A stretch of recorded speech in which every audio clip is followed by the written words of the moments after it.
kalimat positif. Iya. Saya kasih contoh ya. Misalnya, peraturan kelas dilarang membuang sampah sembarangan. Nah, ini kalimat negatif. Kita ubah menjadi kalimat positif, menjadi keyakinan kelas. Nah, menjadi buanglah sampah pada betul sekali. Buanglah sampah pada tempatnya. Sekarang saya bagi per kelompok. Masing-masing membuat peraturan kelas. Ya. Bisa berdiskusi. Buat peraturan kelas. Di sini kelompok 1, kelompok 2, kelompok 3. Iya. Ini ditulis peraturan kelasnya. Peraturan 1, 2, 3. Ya, bisa berdiskusi ya. Berdiskusi temannya. Buat peraturan kelas dulu. Sebentar kita rubah menjadi keyakinan kelas. Ya, satu kertas satu orang.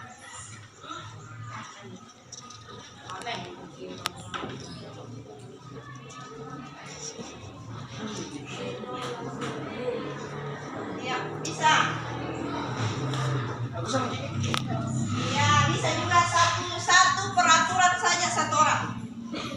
Ya, silakan ditulis, sebentar ditempel di atas. Yang ditulis yang bagian yang bisa ditempel sebentar. Ya. Ya. Hasilnya sebentar. Jadi yang kita buat keyakinan kelas.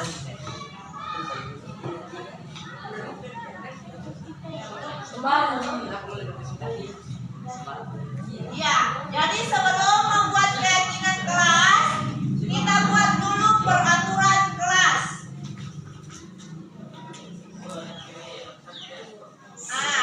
Peraturan, setelah ada peraturan, kita ambil kalimat positifnya. Kalimat positifnya apa di dalam? Kemudian setelah itu lihat nilai-nilai kebajikan yang ada dalam kalimat tersebut. Nilai kebajikan. Kemudian baru kita membuat keyakinan kelas.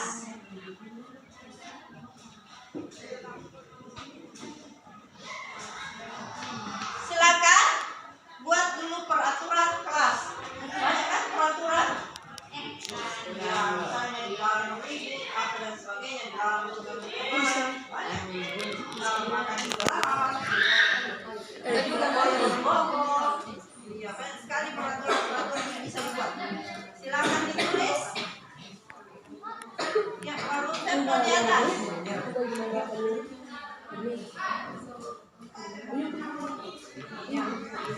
Buat saja sesuai dengan apa yang kamu pikirkan. Ya, misalnya dilarang yang diberikan ya. Cukup satu saja pertama. Ada yang selesai? Ya, yang selesai bisa ditempel di depan.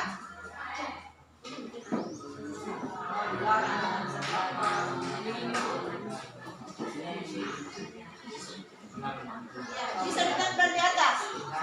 Di sini ya, di bagian peraturan. Tempel di sini. Bagian peraturan. Ya, dilarang ribut di dalam kelas.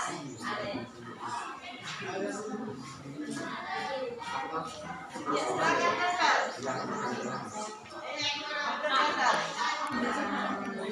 Oke. Dilarang memakai yang bukan atribut sekolah di dalam kelas. Iya. Apa lagi? Banyak sekali peraturan. Sampai selesai. Ya, silakan. Tempel di depan.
Apalagi bisa di sini.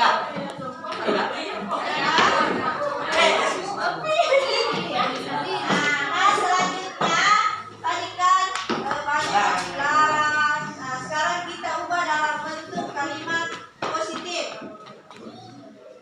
Ya, apa kira-kira kalimat positifnya? Ya, tadi kan kalimat negatif dilarang. Biasanya dilarang membuat sampah tadi. Contohnya kalimat positifnya buang apa? Coba sesuai yang dibuat tadi, apa kira-kira kalimat positifnya? Tadi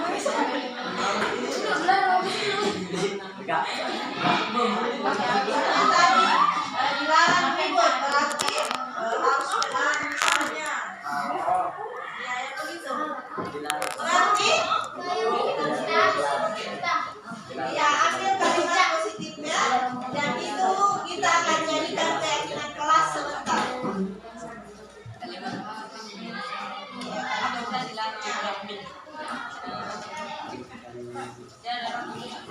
Apa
Ya. Ada sebagian peraturan bisa bisa didownload di sini. Bisa.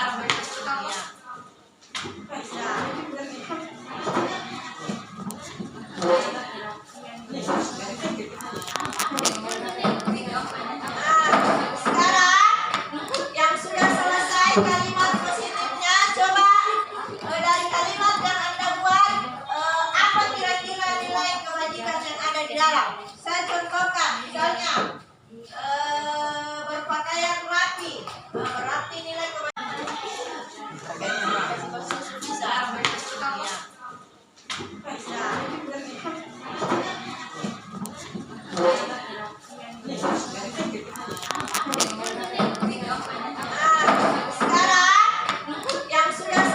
Kalimat positifnya, coba dari kalimat yang Anda buat, apa kira-kira nilai kebajikan yang ada di dalam? Saya contohkan, misalnya berpakaian rapi, berarti nilai kebajikannya misalnya disiplin. Iya. Coba ditulis nilai kebajikan.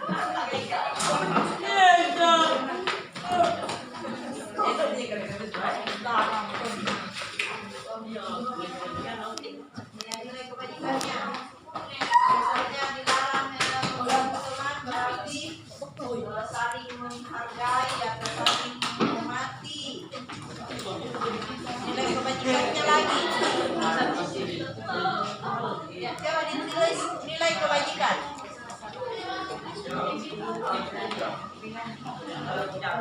Ya.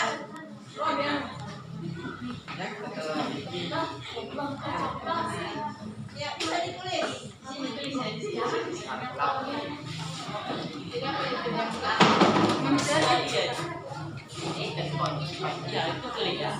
Belum bisa. Tempel di atas. Bisa. Apa nilai kebajikan? Ada kebersihan.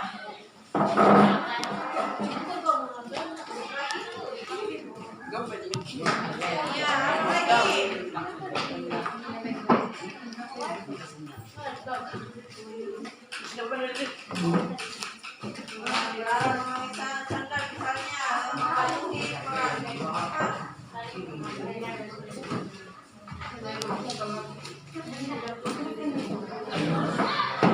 Oke, ini ada contohnya, saling menghargai, disiplin.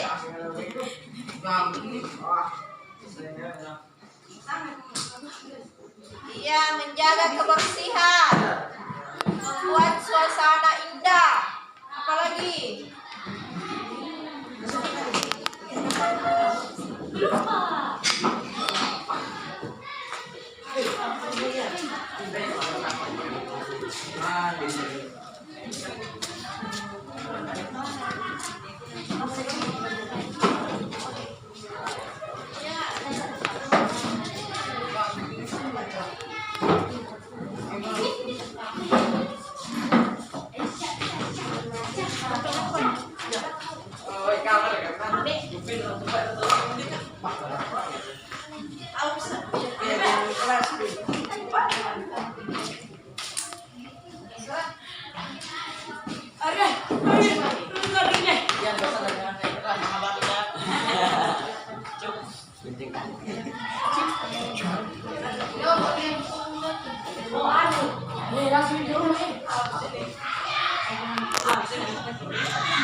Saya. Ya, sudah ya? Sudah semua, ada yang belum kumpul masih ada. Oke. Sampai di mana tadi? Mematuhi peraturan, disiplin, saling menolong. Oke, sudah bagus. Saling menghormati, sudah bagus. Saling menghargai, oke. Sama ya, saling menghargai. Jujur, sudah bagus. Ya, saling menghormati sama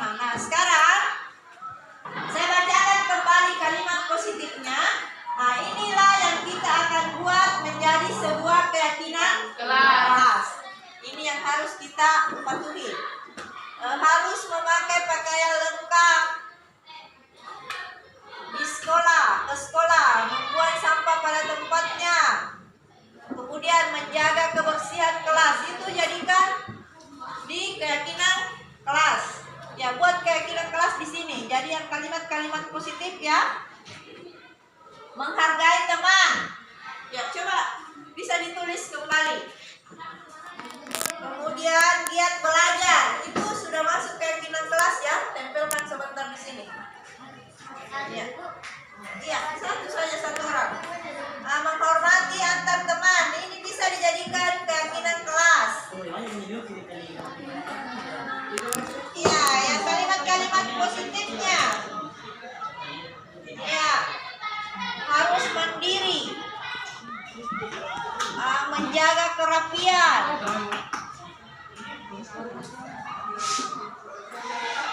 Ya, makanlah pada jam istirahat. Sekarang tugas kita, mari kita buat keyakinan kelas atau keyakinan yang harus kita patuhi. Berarti kalimatnya dari kalimat-kalimat positif. Bisa diambil tadi dari kalimat positif. Ya, bisa di stop di atas. Contohnya tadi di sini ada saling menghargai, kemudian membuang sampah pada tempatnya. Itu sudah keyakinan kelas.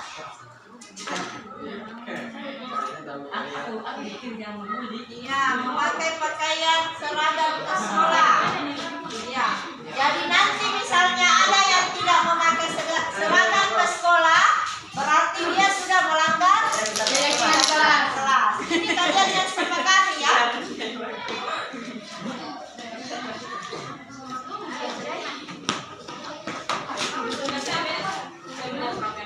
Nah, ini nantinya bisa Anda tempel di dinding ya, untuk mengingatkan apa-apa keyakinan kelas kita yang harus kita patuhi.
Karena ini kalian yang sepakat ya, berarti kalian juga yang harus patuhi. Ini bisa dibuatkan poster, bisa ditempel di dinding kelas ya, untuk mengingatkan.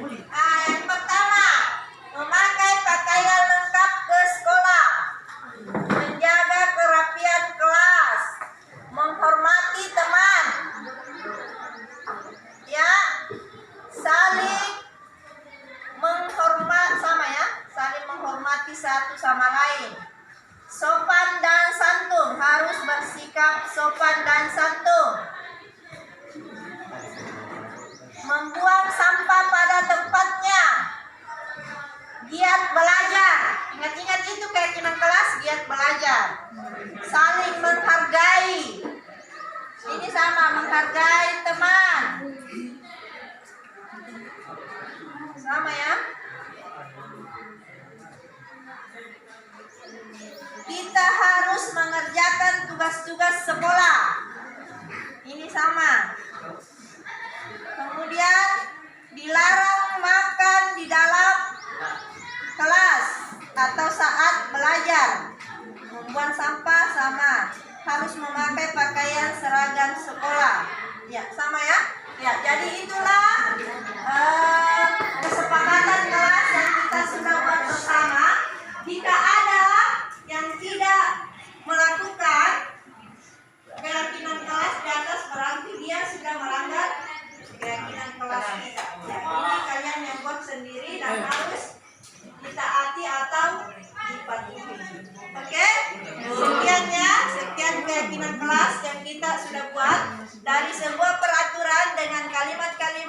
negatif kita rubah menjadi sebuah kalimat positif, menjadi keyakinan kelas. Nah, di sini nilai kebajikannya tadi sudah harus disiplin, jujur, saling menghargai, saling menolong dan sebagainya. Ya, sudah ya? Oke. Assalamualaikum warahmatullahi wabarakatuh. Syukur alhamdulillah kita berada di hadapan Allah Subhanahu wa taala karena pada hari ini kita diberi kesempatan untuk berkumpul di tempat yang sederhana ini dalam rangka mengikuti disertasi modul 1/4 budaya positif yang akan dibawakan oleh Ibu Karmawati SPDI sebagai calon guru penggerak angkatan 8. Kepada Ibu saya persilakan dengan hormat.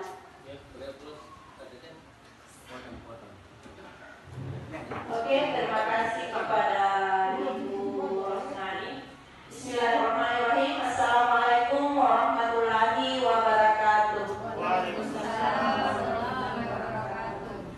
Pertama-tama marilah kita tak henti-hentinya memanjatkan puji syukur kehadirat Allah Subhanahu wa taala karena pada hari ini kita masih bisa berkumpul di tempat ini dalam keadaan sehat walafiat. Salam dan salawat tetap kita haturkan kepada Nabiullah Muhammad sallallahu alaihi wasallam, Nabi sebagai suri teladan bagi kita semua. Pertama-tama saya ingin mengucapkan terima kasih banyak atas partisipasi teman-teman untuk mengikuti kegiatan kami sebagai salah satu tugas kami dari calon guru penggerak angkatan 8. Selanjutnya permohonan maaf karena kami sudah menyita waktu teman-teman untuk mengikuti kegiatan ini. Saya ingin menyampaikan bahwa saya berada di sini bukan berarti saya akan menggurui teman-teman, bukan berarti ilmu saya lebih dari teman-teman, tapi kita di sini saling kolaborasi, saling sharing, berbagi ilmu. Mungkin apa yang ada sama Bapak Ibu tidak ada sama saya, begitu juga sebaliknya. Jadi bukan berarti saya lebih dari Ibu, tapi kita di sini saling berbagi. Ya, sesuai dengan tugas kami yaitu diseminasi modul 1/4 budaya positif. Sebelum kita masuk materi, saya punya pertanyaan pemantik untuk Bapak dan Ibu. Apakah Bapak dan Ibu setuju atau tidak setuju? Yang pertama, hukuman dapat mendisiplinkan anak. Apakah Bapak Ibu setuju? Setuju. Setuju. Yang lain? Ada kadang-kadang. Iya, apakah hukuman itu dapat mendisiplinkan anak? Apakah dengan diberi hukuman anak-anak sudah bisa disiplin? Tergantung. Iya. Yang kedua, pemberian hukuman dengan hal positif seperti membaca atau membersihkan halaman sekolah dapat meningkatkan disiplin anak. Apakah Bapak Ibu setuju? Tidak. Iya, ada yang tidak, ada yang setuju. Yang ketiga, memberi penghargaan dapat meningkatkan motivasi belajar anak.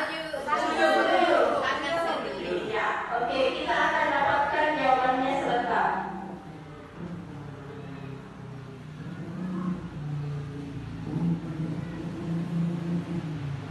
Ya, jadi topik pembahasan kita hari ini yang pertama, disiplin positif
Ya.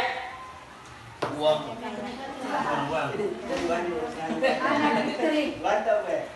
Uang. Ya, silakan. Ya, Pak Adi mungkin sama Pak Sapri, Pak Iqbal sama Pak Sul. Apa yang paling besar?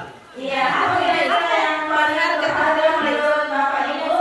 Ya, tulis dalam secari kertas, kemudian kepal yang ada di sampingnya berusaha untuk membukanya. Apakah bisa dibuka atau tidak?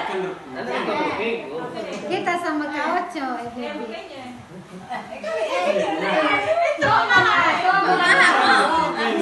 Bekan dasarnya boleh nabung kayak kamu deh. Mau dibuka dasarnya ya. Bagaimana caranya tuh nggak bisa kerja? Iya, jadi teman si A membuatnya dengan secari kertas, kemudian teman si B berusaha membuka kepala tersebut. Bapak bisa atau tidak? Berhasil atau tidak? Ya, orang mau tirai yang ditunjuk, atau diajak.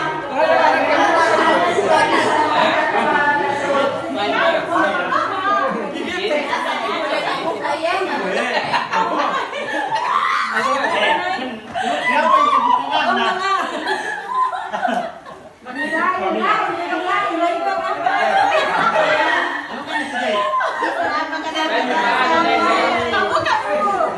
Ya, berhasil. Iya, berhasil. Iya, kemana juga berhasil. Iya.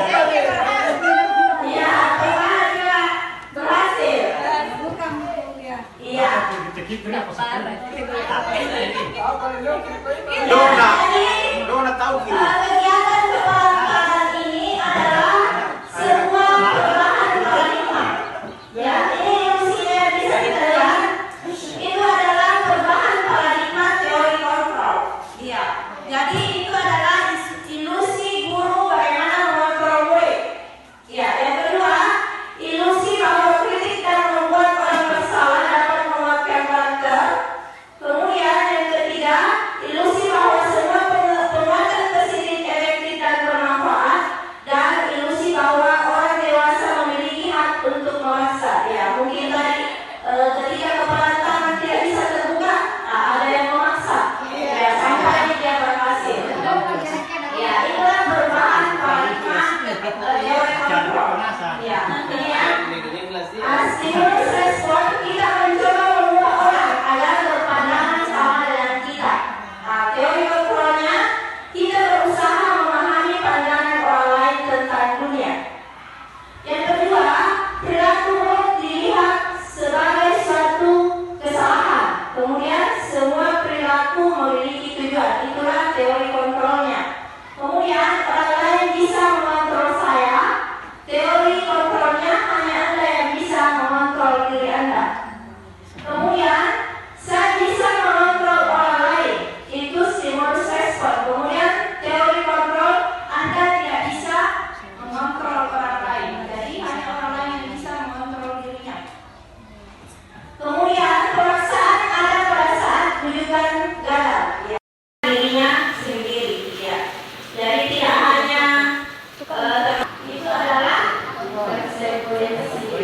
Ya. Jadi nanti Jadi tapi dia tadi.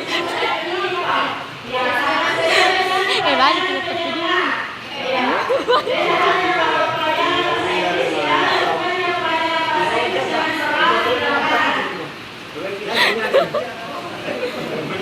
Siapa salah?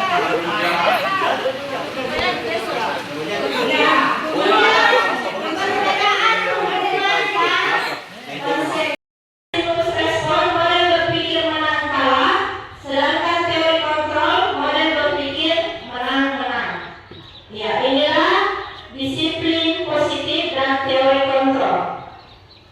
Ya, jadi ada beberapa teori kontrol yang mungkin ini biasa dilakukan oleh anak-anak. Anak-anak itu melakukan sesuatu karena ada dua motivasi. Pertama, motivasi intrinsik, itu motivasi dari luar. Kemudian motivasi intrinsik, motivasi yang berada dari dalam diri anak-anak tersebut. Ya, misalnya dia melakukan sesuatu